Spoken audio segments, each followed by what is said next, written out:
Brand collaborations are out of control. Fuck is this bullshit about? Just won't stop coming out. Crocs have got to be the worst offender. The Shrek Crocs are absolutely hideous. Noses and feet do not go together like this, but being ugly is why Those are like ironically hard, dude. If I pull up on the hubs with these shits, man, like look at the Shrek Crocs. Probably wouldn't get no pussy, but shit, she might laugh a little. people both love and hate My Crocs. work. This is an okay match. They say good collaboration is just good storytelling. So when I look at the Hidden Valley Ranch dressing Crocs, Alright, that's fucking I'm stupid supposed as to fuck. think I don't know about what the salad fuck that dressing is. in between my toes and squirting out of those little Croc holes. And you know, they released the high heel Crocs in collaboration with Balenciaga just to piss people off. Crocs are supposed to be comfortable. That's the one thing people say to defend Balenciaga? Crocs. This is not comfortable. Bro, those cannot be real. Balenciaga Crocs? Am I drunk? What the fuck is this? It's working! Croc sales are up 43% year on year, with character-inspired releases doing significantly well. The Crocs Mater Clog was resold more than any other Croc in its first week. Dude, I That's remember the Tomater Mater from Croc. Cars, if you weren't aware. Yeah, Tomater this is is drip. Billiam, and today I want to talk about brand collaborations. Specifically when two brands come together to create a novelty product. We're not talking about cross-promotion like when Red Bull and GoPro sent that guy to space just to push him off the platform. We're not talking celebrity endorsements like OJ selling OJ. We're talking about product collaboration, because the thing about a good product collaboration is that sometimes they really do be getting my ass. I got the Arizona iced tea Adidas. Going to the website of any major brand, they're all doing it. McDonald's has the Minecraft meal with Minecraft Nether Flame sauce. M&M's is collaborating with Kate Spade on a What the fuck? Bro. If you're gonna be dripped out in an M&M wallet, dude, I don't even know. You gotta be diabetic as fuck. Holy shit, if you're this down bad for M&M's, bro, you're fucking cooked. Yeah, let me carry M&M purse around. From their collaboration with Heinz Ketchup. Lush Cosmetics made over $10 million. I'm just gonna skip past that ketchup one, because that shit's They fucking... sold 250,000 bath bombs that look like the little question block. And at the mall right now, they have bath bombs for Minecraft, Shaun the Sheep, and even... These are smart, though. Whoever made this shit, the bath bombs, bitches probably love this shit. You make a bath bomb of their favorite character or whatever fucking show, whatever. That shit gonna sell out. That shit gonna sell out. The extraterrestrial. Wrinkles be damned. That skin is flawless. Who is paying for these Swarovski crystal minions for $250 each? Who is buying the $23,000 crystal Disney's Alice in Wonderland sculpture? Are people even supposed to buy these, or are you just supposed to look at them? Answering why there is an ever persistent line of odd brand collaborations is actually pretty easy. For starters, a lot of things sold as brand collaborations really are just simple licensing deals. And year over year, recognizable brand licensing is making more and more money. $360 billion in 1 year is a crazy number. That is so much Grogu Gogurt. There are whole stores that only sell licensed merchandise. There's one that just opened up in my mall. Store looks whack as fuck. You will never catch me in there, probably. Like Box Probably Lunch. not. One brand they carry is Loungefly, which only sells licensed backpacks. And they're owned by Funko Pop, which only sells licensed figures. Personally, I think labeling a simple licensing deal as a brand collaboration sort of just allows adults to buy something nostalgic without feeling like they're buying something that's meant for children. Remember, it's not the anime shirt you bought at Walmart, it's the Hypeland X One Piece limited edition collaboration.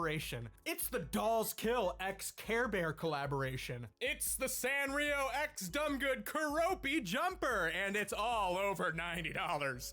Teddy Fresh X SpongeBob. What's next? Baby X bottle? But it gets cheaper. Fast fashion store Uniqlo has a very large calendar displayed at the entrance to hype up their upcoming licensed collaborations. But even designer brands are guilty. Coach slapped Scooby-Doo on a purse and charged $750.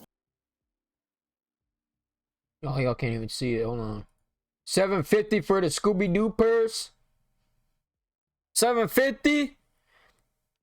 For Scooby-Doo? Yeah, I don't know. And it's sold out, too. That's the craziest part about it all.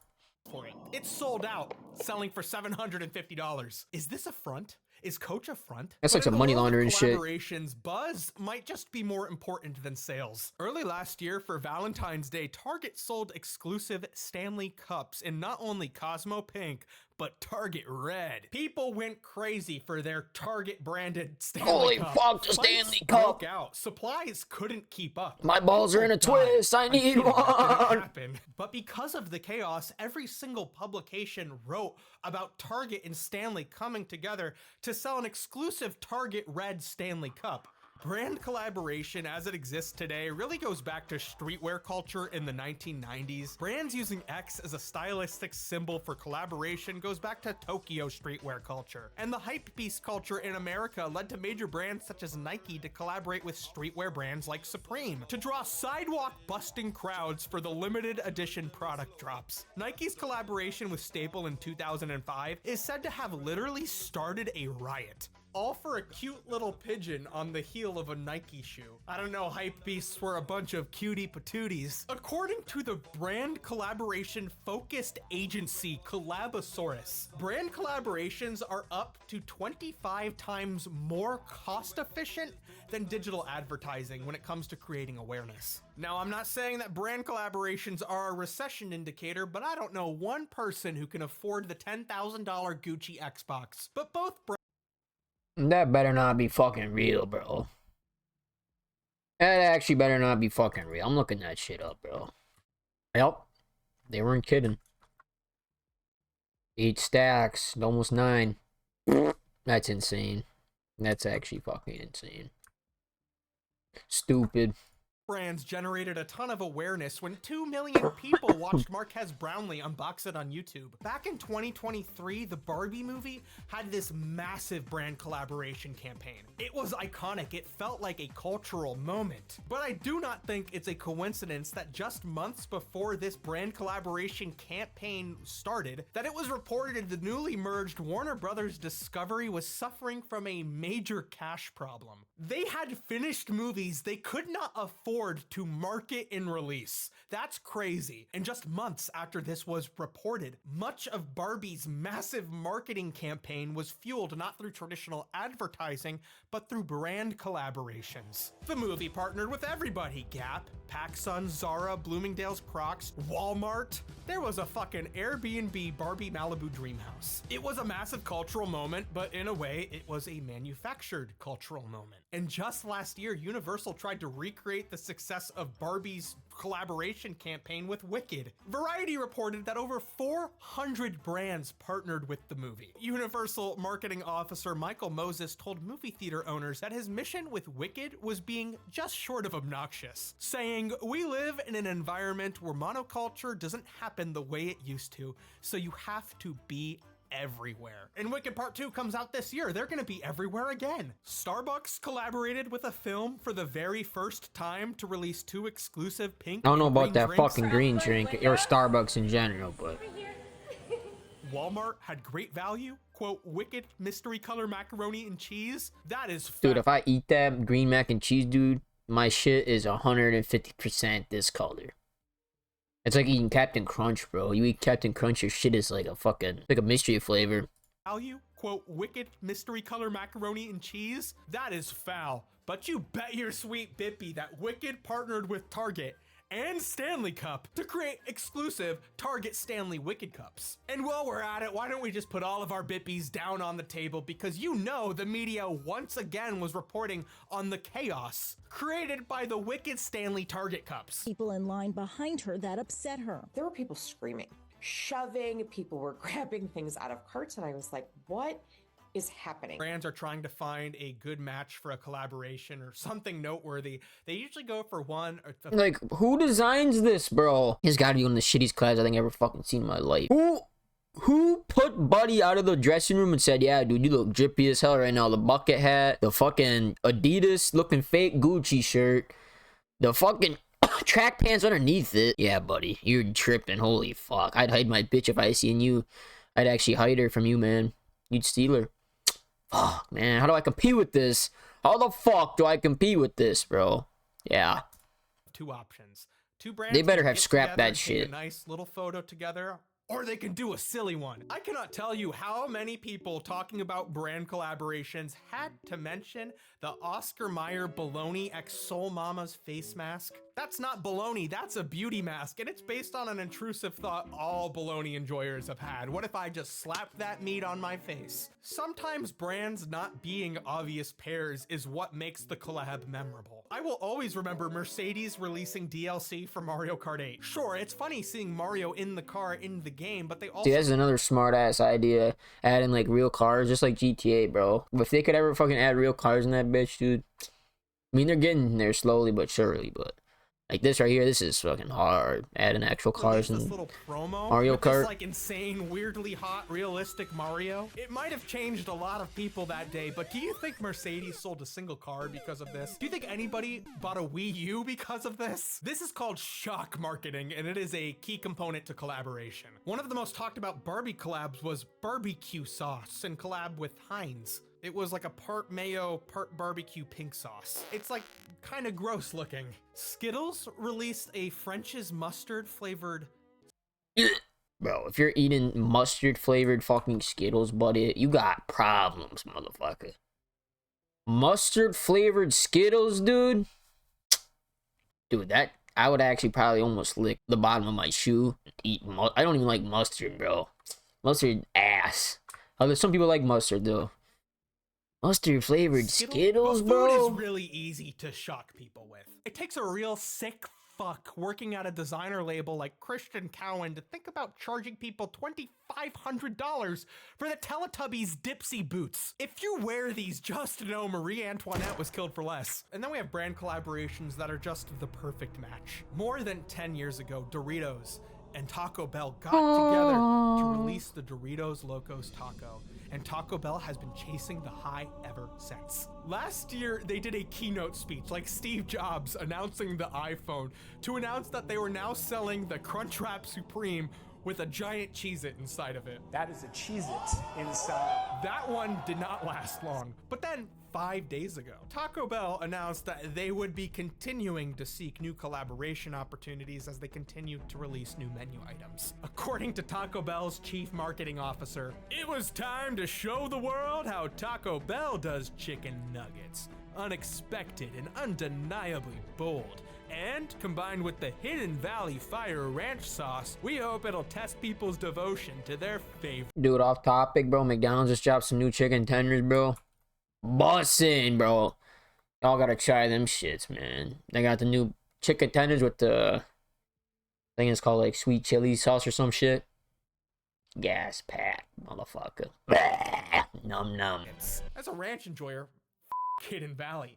But as a Taco Bell enjoyer, I'm listening. A lot of the time, collaborations create limited release items, incentivizing customers to get it while supplies last. In 2024, Wendy's brought Krabby Patties, the succulent undersea meal from SpongeBob, into real life. No longer just a little gummy. Oh, dude, those candies are so fucking gas. One store got all decked out in SpongeBob theming, but most other Wendy's served up disappointment. I hope you're hungry for nothing. As it's just a fucking Wendy's burger in regular Wendy's packaging. They had a little pineapple drink too, but that's not what people want. SpongeBob lives there. We can't drink that. Fortnite has defined itself as the ultimate digital hub for brand collaborations. They threw Thanos and John Wick into the game and everybody lost their minds when they started doing the gritty. That's worth the cost of the skin. You're telling me that Alien can do the gritty while wearing Nikes? You got my ass. I paid this game real. Yeah, ever since Fortnite added that shit, dude, that shit's hilarious. You could put some shoes on some funny ass motherfuckers.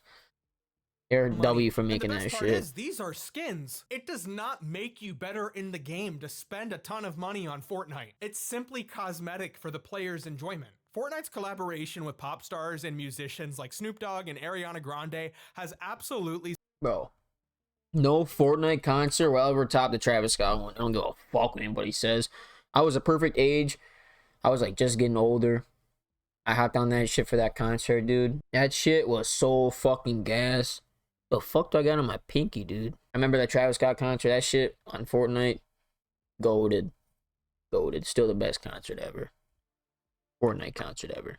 cemented it as the cultural powerhouse in any sort of metaverse conversation. You have Fortnite up here and literally everyone else is way, way, way down there.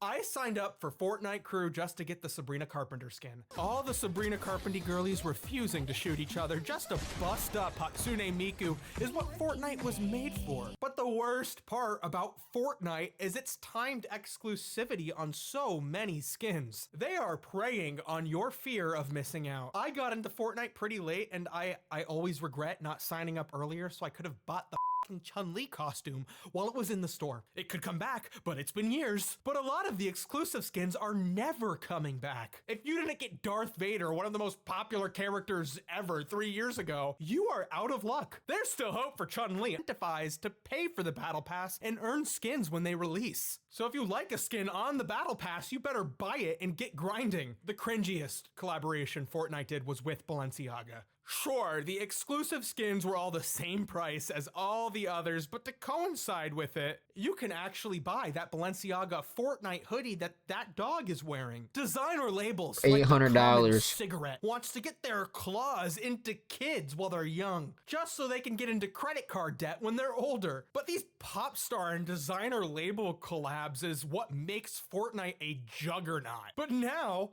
all of the geriatric video game franchises are hobbling their way over to try to get on the battle bus before it's too late. Call of Duty was asking players to pay $80 to equip your character with King Kong's Beast Gauntlet from the film Godzilla x Kong: The New Empire. $80 for King Kong's robotic glove that was created last year just to sell toys. And to also fix his injured hand. Don't worry, I've seen the film. All of Overwatch's brand collaborations featured their characters dressing up as characters from another franchise. Characters from My Hero Academia and Cowboy Bebop completely lose their charm when they are cosplay for the Overwatch cast. What is that? What the fuck is that? Looking at these skins, I feel as dead as the game. Without a doubt, product That motherfucker does collaboration not has look like forever him. changed Magic the Gathering. Likely for the worse. The game has existed since 1993, but 20 years later, it saw unprecedented success with a card set released in collaboration with Lord of the Rings, which iconically included several limited cards matching the number of mythic rings in Tolkien's universe, sending non-Magic players and collectors on a hunt for the one ring to rule them all, Willy Wonka golden ticket style. Rapper Post Malone, who at the time of recording this video just finished a successful collaboration with Oreo Cookie, ended up paying $2 million for the only printing of a card that I remember them Oreos. They actually, Post Malone actually, those Oreos, I don't think I got the time, but they sounded pretty good. I can't remember what flavor they were. They were like caramel and chocolate or something, swirl. That shit, they look pretty gas. I wish I would have tried them shits. cannot be played in the I don't know game. if they're still What out or would you not. They might rather be. have the one ring to rule them all or $2 million? While many fans hate that Hasbro has put so much focus on appealing to a high-paying collector's market over the player base, they were assured by the fact that the Lord of the Rings cards were not legal to the game itself. They were solely collector's items. Before, Magic only released collabs on Secret Lair, Wizard of the Coast's premium collectibles storefront. However, these cards would typically just reskin existing cards for collectors. The latest Secret Lair drop just came out and was split into 3 releases in collaboration with SpongeBob SquarePants. The art of the characters are fierce, but have absolutely no attempt to fit into the Oh, fantasy those cards are actually sick. Those cards are actually sick.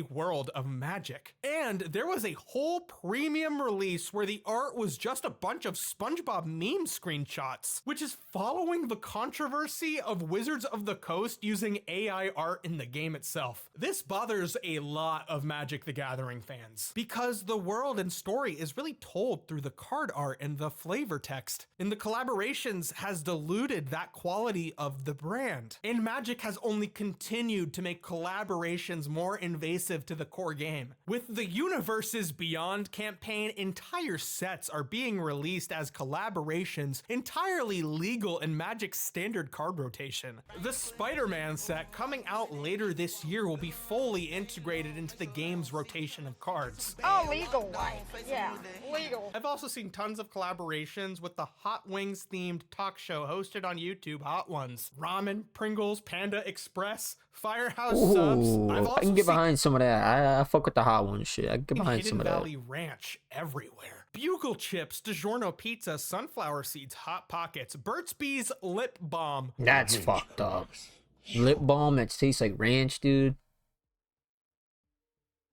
You serious? I don't know about all that. Fire.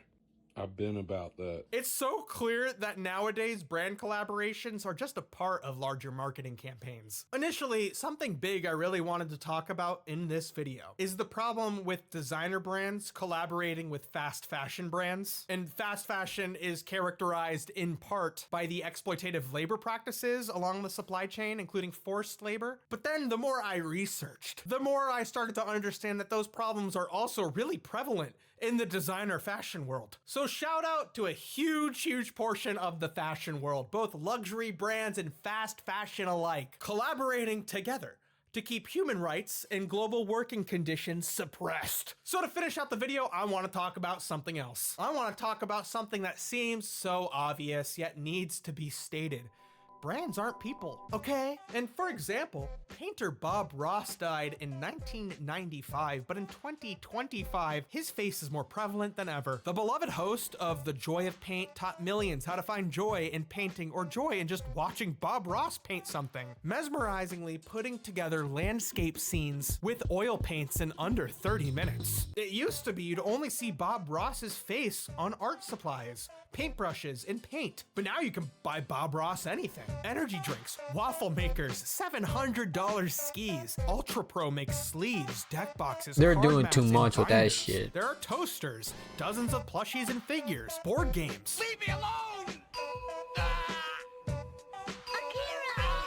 But none of the money earned from all of this goes to Bob Ross's family. What? No, instead it all goes to Bob Ross Inc., which is run by the children of his former business partners, who fought tooth and nail for the rights to Bob's work and his likeness while he was battling cancer, and even more fiercely following his That's death. fucked The up. story is told in depth in the article The Ugly War Over Bob Ross's Ghost, written by Alston Ramsey for the Daily Beast. In his lifetime, the only clear licensing rights Bob Ross Inc. had was to put Bob's face on paint supplies. Into his dying days, his business partners Annette and Walt Kowalski tried to pressure Bob into signing away the rights to his work and likeness, which the Kowalskis argued would only be solidifying existing verbal agreements that the business was already founded on. But Bob Ross refused to sign, making an addendum to his will right before he died, explicitly stating the rights to his work and likeness would be transferred to his son, Steve Ross, something he only discovered 20 years later. Steve Ross sued Bob Ross Inc., but the corporation was successfully They're able taking to all his argue money, that due bruh. to the existence of prior verbal contracts, none of which have a signed written copy, that any direction Bob Ross had given about these rights afterwards was rendered void. Per the article, one of Bob's close friends, John Tham, sensationally took to calling their maximalist approach Grand Theft Bob, an effort to take what he and others did not believe belonged to them. Working in children's television was a dream Bob Ross was not able to fulfill during his life. But before he died, he would film an appearance which he would make posthumously on the children's show The Adventures of Elmer and Friends. However, when they saw it, the Kowalskis and Bob Ross Inc. sued PBS and the show, saying they had never given Bob permission to appear. However, Bob had kept an extensive collection of audio recordings to help him with his memory loss during cancer treatments, exposing that the Kowalskis were blatantly